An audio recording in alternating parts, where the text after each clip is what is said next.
जहाँ अज्ञान होगा, झूठ होगा,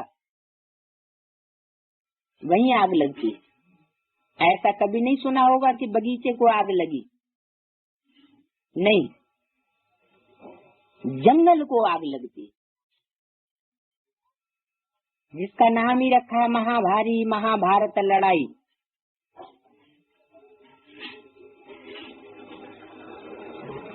जिससे स्वर्ग के गेट खुलते।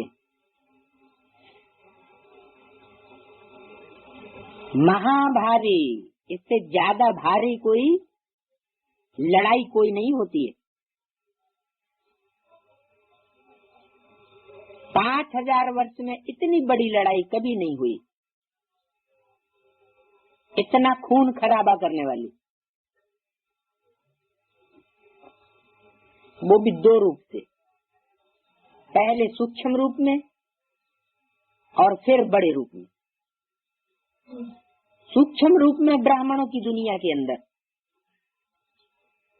क्योंकि तुम बच्चों के लिए इतने बड़े विश्व के अंदर अपना ही छोटा सा संसार है, ऐसे अव्यक्त बाप दादा ने बोला। तो अपने ही उस छोटे से संसार में हम सारी दुनिया का प्रतिबिंब देखते हैं।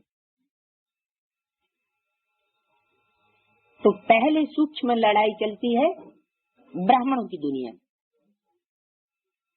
महाभारी लड़ाई, और दूसरा महाभारत, उसका नाम दिया महाभारत। भारत में ही होती है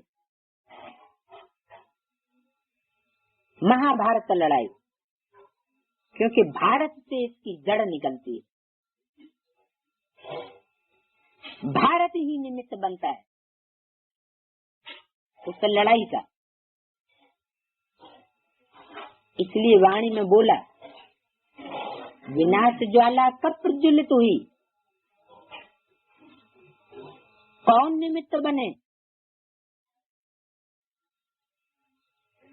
तो अव्यक्त वाणी में ही जवाब दिया, स्थापना के साथ साथ यज्ञ कुंड से विनाश ज्वाला भी प्रज्वलित हुई।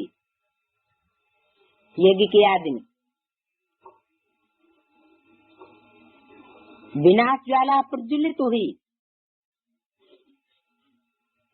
तो जो निमित्त बने थे विनाश ज्वाला को प्रज्वलित करने के लिए, उन्हीं को अब संपन्न करने के लिए निमित्त बनना है। कौन निमित्त बने थे, उनका नाम नहीं बताया क्या? बताया, 3 नाम बताए। विनाश ज्वाला को यज्ञ के आदि में प्रज्वलित करने के निमित्त 3 बने, ब्रह्मा, बाप और ब्राह्मण बच्चे। बच्चे नंबर 1। तो जो प्रज्वलित करने के निमित्त बने, उन्हीं को अब संपन्न करना है। तो यज्ञ के आदि में जो सत्संग में खेड़ बखेड़ा हुआ था, आग लगी थी, उस आग को लगाने के निमित्त कोई बाहर की दुनिया के लोग नहीं, घर के सदस्य अगर अंदर से संगठित हैं तो बाहर वाला कोई कुछ नहीं कर सकता। लेकिन घर के अंदर के व्यक्तियों में अगर संगठन टूट रहा है,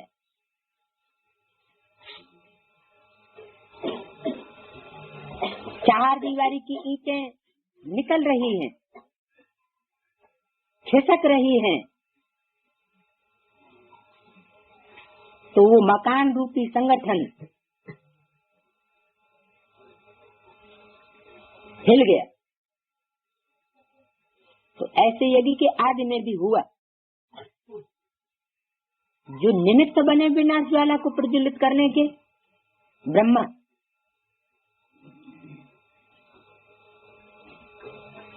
बाप, प्रजापिता, शिव बाप की तो बात ही नहीं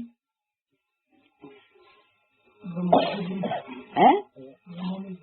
ब्रह्मा, बाप और ब्राह्मण बच्चे वो साथी बन गए। आदि में भी वही, वो ब्रह्मा, आदि ब्रह्मा और टाइटलधारी ब्रह्मा। क्योंकि जिसको टाइटल दिया जाता है वो भी काम तो वही करता है। कौन सा? जिसका टाइटल उसको मिलता है। तो जरूर यज्ञ के आदि में फ्रिक्शन पड़ा था। ब्रह्मा तो बाद में आया, वो तो बाद में हो गई। बच्चा तो बाद में होगा, पहले बाप होगा फिर बच्चा होगा। आदि में जो बिना दिया दूसरी तो आदि ब्रह्मा ही होगा, बाप और बच्चा। तीन हुए, तीन बताए। बाप माना प्रजापिता, ब्रह्मा माना ब्रह्म माने बड़ी माँ माने माँ, और बच्चे उसमें सारे ही आ गए। क्योंकि बच्चे ही बाप का माँ का टाइटल धारण करते हैं और कार्य को चलाते हैं। तो बताया उसमें कोई विधर्मी बच्चे भी होते हैं, कोई स्वधर्मी भी होते हैं। तो विधर्मी बच्चों का काम होता है फ्रिक्शन डालना, दो मतें पैदा करना।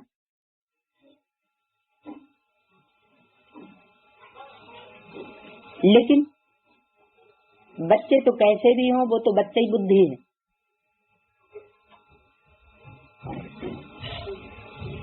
माँ बाप तो समझदार होने चाहिए।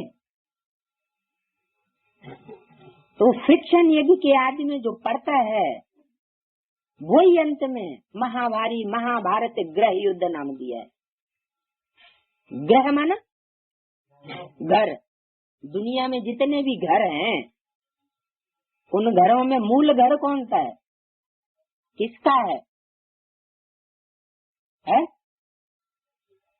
जहाँ से नई दुनिया की शुरुआत होती है वो मूल घर कौन सा है? जो सृष्टि के माता पिता हैं, एडम ईव हैं, आदम हवा हैं।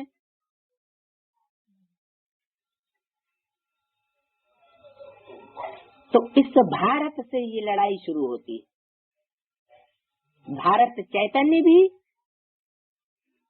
तो भारत जड़ जमीन को भी कहा जाता है। जड़ जमीन का परिवर्तन चैतन्य के आधार पर होता है। चैतन्य परिवर्तित होगा तो जड़ भी चेंज हो जाएगा। तो ये महाभारत लड़ाई जिसमें खून की नदियां बहती हैं, एक स्थूल लड़ाई है उसमें स्थूल खून बहता है, और ब्राह्मणों की संग में भी दुनिया में सूक्ष्म लड़ाई, उसमें संकल्पों का सूक्ष्म खून बहता है।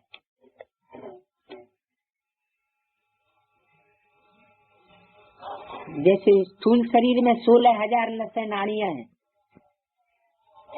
जिनमें अच्छा और खराब, काला और लाल खून बहता है।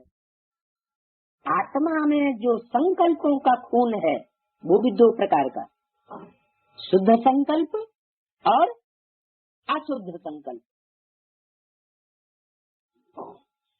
तो मार काट होगी तो शुद्ध संकल्पों का खून भी बहेगा, व्यर्थ जाएगा, और अशुद्ध संकल्पों का भी खून बहेगा।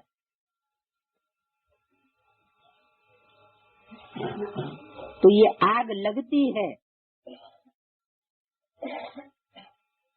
फिर बाम साध से एकदम जलाकर मनुष्यों को खाक कर देते।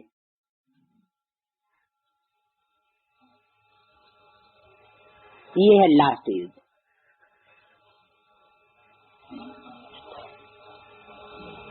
बम का युद्ध,